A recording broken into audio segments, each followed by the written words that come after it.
Greetings, YouTubians, and welcome back to Wayne Sharp World, where today I have a super sweet exclusive to take a look at from Kaviso. Guys, look them up for all of your knife and EDC needs and camping needs. They have a lot of camping equipment on the site as well.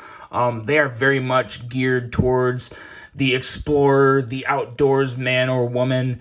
They have the gear you need for your next camping trip, and they also have some very sweet knives. And like I said before, and this is just more proof of it, they have some very sweet exclusives in the work where you can only get from Kaviso. Now, these right here are from Viper, and these are the Viper Berus in fat carbon.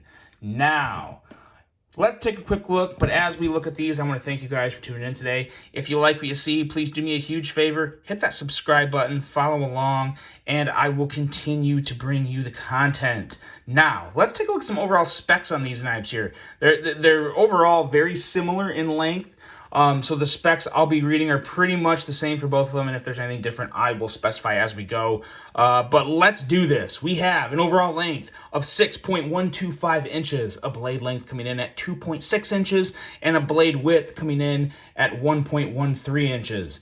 Blade thickness on these guys are a pretty beefy stock of 160 thousandths. So, yeah, definitely it's a strong little blade here, but they also come down to a decent edge, and for Viper knives, an Italian manufacturer, that's nice to hear, and we'll specify that here in just a second. Now, blade styles, we have a drop point style blade as well as a sheep's foot style blade, and I still don't know which one I like more than the other. We'll talk about more about that in just a second. We have full flat grinds on both blades, handle length coming in at 3.5 inches with a handle thickness at 480 thousandths.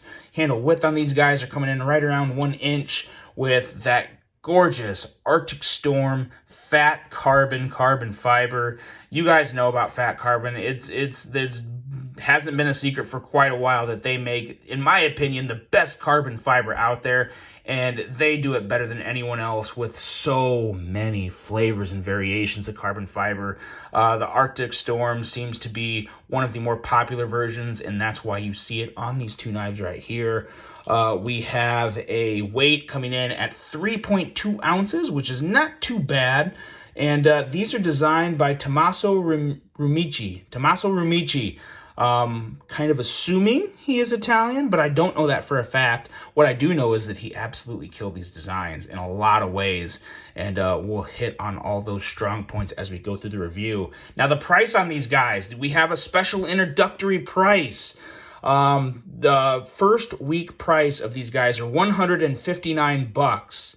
Now, when you're talking M390, fat carbon, $159 is always good to go, and that's no different here. Now, after the first week, they're going to jump up just $10 to $169. So if you want one, hop on them now. If you're seeing this video, that means these dropped today, and they're available today, and for the first week, they're $159. So a hell of a good deal. And they come with a very nice sheath too that we'll just talk about right now, because both of the sheaths are exactly the same.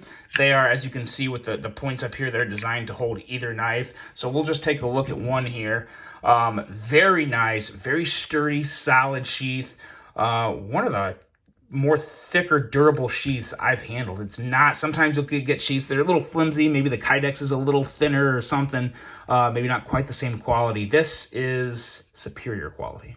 Absolutely phenomenal quality. It comes with that awesome Ulti clip that works very well. You just bend it back there.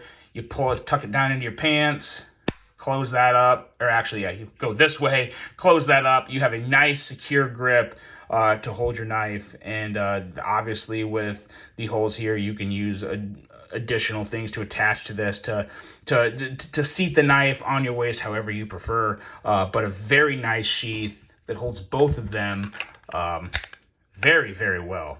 Locked in, and just a little pop will pull them out. And same with this one here as well.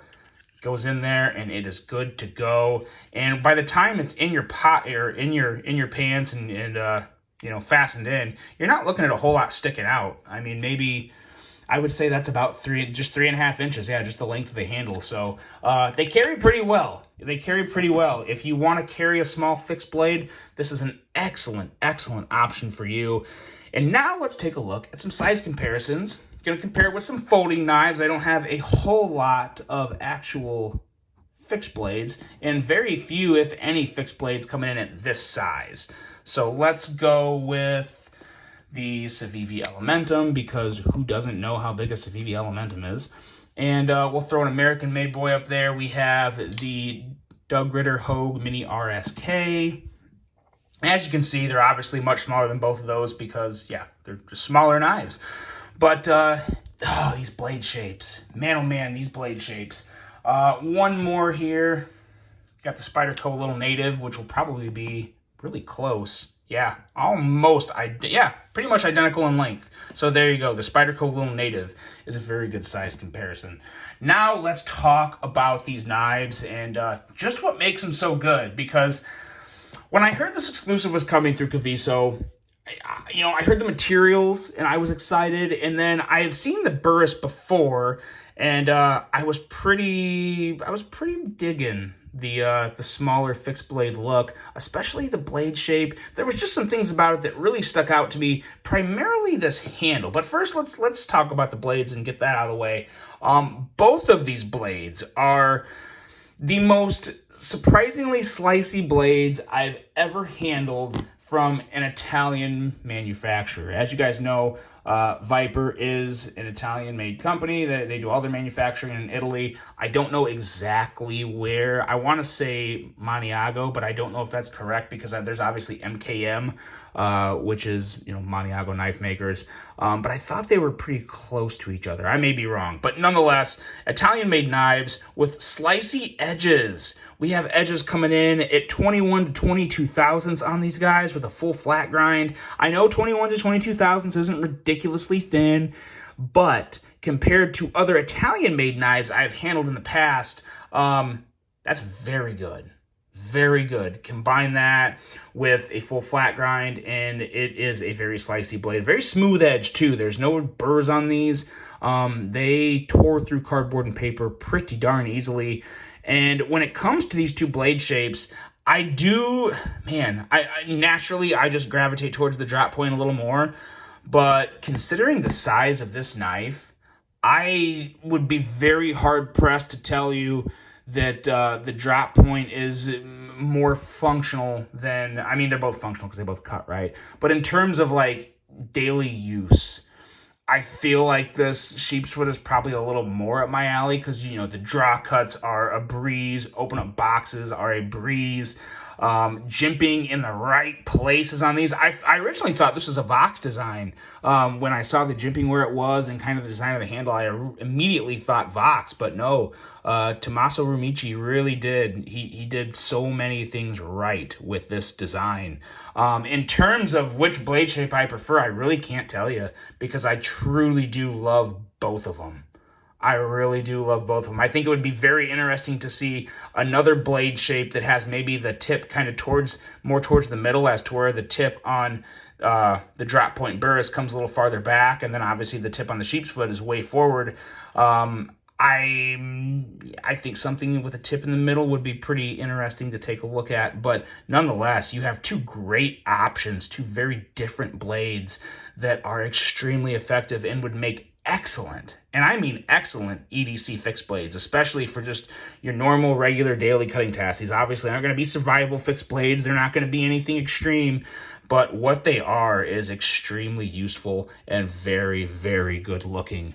Another thing they are is absolutely phenomenal in the hand. The ergos on these knives are just excellent. They're absolutely excellent because of a couple things. One, the contouring on the, or not contouring because the flat along the tops of the scales, but the chamfering on the sides. It's so gradual. There's a lot of it. It almost makes the handle feel contoured, even though it technically isn't, because the actual spine of the blade and the tang of the blade is rounded, and it meets pretty well with the chamfered edges of the carbon fiber. And then you have this little dip here in the handle, which is extremely nice. It gives your middle finger just a really good place to sit. And this is a full 4-finger knife, barely,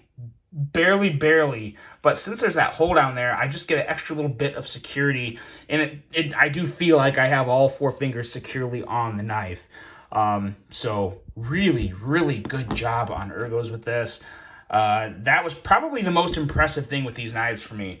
When I originally saw the pictures of these guys, I thought, okay, well, they look great, but I kind of imagined them to be chunky. I imagined them to have that very chunky feel in hand that I'm usually not a fan of, especially on smaller knives, but these are not chunky. At 480 thousandths, it's a very nice thickness, a very nice width, and they just sit extremely well in the hand. Obviously, with no clip, you don't feel a clip or any type of hot spot from anything. Just excellent execution of the Ergos and a very well thought out design with the curvatures put in place around the handle. Now, another thing that you may be noticing that I, for one, absolutely loved, we are going to hop back on the blade here really quick. And what do you notice about these blades that, if you're familiar with other Viper knives, has really changed and made a huge difference in the aesthetics of this knife? You know what it is? You probably do at this point. The blade branding. Look at this. Nice, small, Viper, right up in the corner. Normally, Viper will billboard the living heck out of their blades and put it like right towards the middle-ish. Maybe not towards the middle, maybe in the upper part of the blade, but right in the middle of the handle.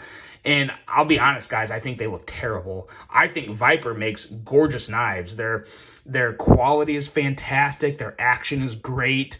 But their blade branding literally was the reason I have not bought pretty much any Viper knives. I've bought a couple in the past, but I just can't bring myself to buy them with that massive billboarding on there. It drives me crazy. I just can't do it. But this I can get behind. I think that is an excellent move. It really brings your eyes to everything but the logo. But at the same time, if you want to know, who made this knife? Oh, Viper. It gets the point across, and that's what branding is for. It's not to scream right in someone's face saying, look at this, we made this. It's to say, we make great-looking knives. This is us. This is us right here. Just enough so you know it's us. But enjoy the product. Enjoy the aesthetics of this knife without being screamed at by us on the blade. I love this move. Viper, if you're watching this, please keep doing this. Keep doing this. It's not going to be good for my wallet because I'm going to end up buying more of your knives eventually. But keep this up. They look great. You get your brand out there. And it is a nice looking logo. It sits really well up there on the blade. So please, guys, keep doing this. I think everyone in the knife community wants to see this. If you want Viper to keep putting their logos up here in a more small, minimal spot, put that down in the comments. Let them hear your voice, because you have a lot of say in what some companies do. Obviously within reason, but something like this, I'm just so happy they did it. I really am. And it makes the knives look so much better. And then, of course, you have the maker's mark on the other side, which I also love. The only thing I would like to see on here that I don't see on here is the blade steel, unless I'm just completely missing it. But I don't see M390 on here anywhere. But I obviously trust them. It's M390. But whenever you have a premium steel, it's always nice to have that on there. Maybe like, somewhere right around here or something. Obviously down here, not up on the blade, but down here, something like that. But nonetheless, a lot of very smart decisions made on these models by Viper and by the designer. I'll say it one more time, Tommaso Rumici.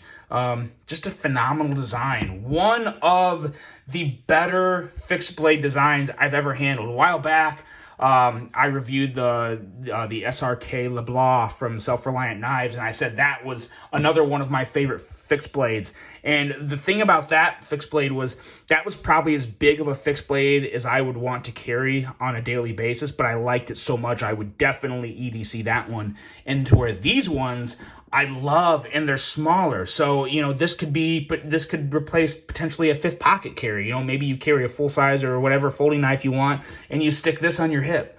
It gives you a lot of options, and I just really love this size, especially combined with these ergos and the options for a different blade shapes. I'm telling you, this is going to surprise a lot of people. I do think the drop point may look a little better, but again, that's very biased, very, very just opinionated there. But man, I really do love this sheep's footy blade on here. It's going to be a winner, I think, for a lot of people, as well as the drop point. I expect these to sell really well, and at $159, I think they're going to be gone really quick. Would not surprise me if they all sold out in the first week. I'm not going to guarantee it, because that's hard to tell, but I think a lot of these, if not all of these, are going to go the first week. So if you want these, click that link below, guys. Go pick yourself one up, because they are phenomenal fixed blades with excellent sheaths and just a lot of good things done right. A lot of changes made by the manufacturer that you don't see a lot. I'm just so happy to see that Viper logo there and not right front and center on the blade. But nonetheless, guys, that's it. That's all I got for you. These are fantastic. Let me know what you think of these. I've seen these a lot of pictures of these posted on Instagram, not of this run, obviously, but of this model from other retailers, the more non-exclusive models. They seem to be popular. If those ones are popular, these ones are home runs. They are fantastic. The Kaviso Exclusive Viper Berus. Let me know what you guys think. I really hope you enjoyed this one. Hope you guys have a great rest of your day. And until the next one, I'm out.